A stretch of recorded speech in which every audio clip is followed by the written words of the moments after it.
Take one more look at this videotape, and this one where Wisconsin State Assemblyman Nick Milroy gets tackled on his way into the Capitol yesterday. Gets brought down to the floor by a uniformed officer. This will not be obvious from the tape, and in a way it's a small part of the story, but the guy who is doing the tackling of Mr. Milroy is not a member of the Capitol Police. He's not even from the police department in the city of Madison, where the state capitol is. The guy who tackled that state rep is from the police department in the town of Two Rivers, which is about 150 miles away from the state capitol. He was on special duty in Madison this week.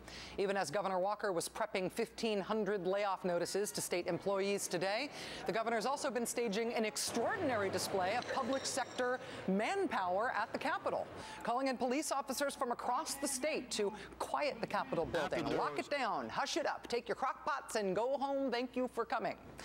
But it's in Milwaukee, 80 miles east of Madison, where they've got the most over-the-top security of all right now.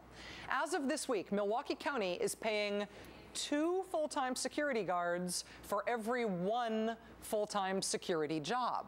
For courthouse security, security at the other county buildings, Milwaukee is double paying right now.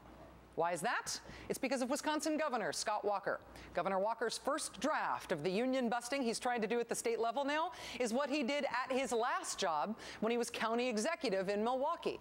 Mr. Walker's union busting at the county level, which he is now trying to extend to the whole state, has just done the legal equivalent of blowing up. In January, a Wisconsin court ruled that Mr. Walker had essentially invented a fake financial emergency to justify him improperly firing the county's unionized security guards. He privatized their jobs, all of them. He handed those jobs over to a foreign private company called Wackenhut. When the county board tried to stop him, tried to save him from himself, really, he overruled them, citing that fiscal emergency he had evidently cooked up. Mr. Walker overruled the county board, he fired all the union guards, and he replaced them with new ones from Wackenhut, a private non-union foreign company that was sort of already a household name. At least in certain households, because they are the same company that became famous for this thing I'm about to show you. Sorry, Mom. Parents, it is time to put your hand over your child's eyes if you are the sort of parent who puts your hand over your child's eyes. Okay, ready? Yeah, remember? Yeah. You can, yeah. These are the Wackenhut guys who we, the American taxpayers, pay to guard the U.S. Embassy in Kabul. These guys found a really, really novel way to spend their downtime dancing around naked, some of them, and some of them in coconut brassieres, to celebrate the challenge of drinking vodka out of really hard-to-reach places in the rear-facing portion of one another's naked bodies.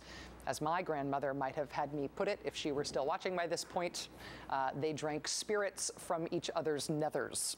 Thanks to Scott Walker, Wackenhut became Wisconsin's problem too. Scott Walker improperly fired the union security guys, brought Wackenhut in instead, took $5 an hour off the wages, slashed the benefits. Wackenhut in turn hired a man with a criminal record who had done jail time and put him in charge of security at Milwaukee's courthouses and other city buildings. Now, because the courts have ruled that Mr. Walker did all of that improperly under the very transparent cover of a ginned-up financial emergency, sound familiar? Milwaukee is locked into paying double right now for a service it already has. The old union security guards are back, and they've still got the booty-hind vodka Wackenhut on the job as well.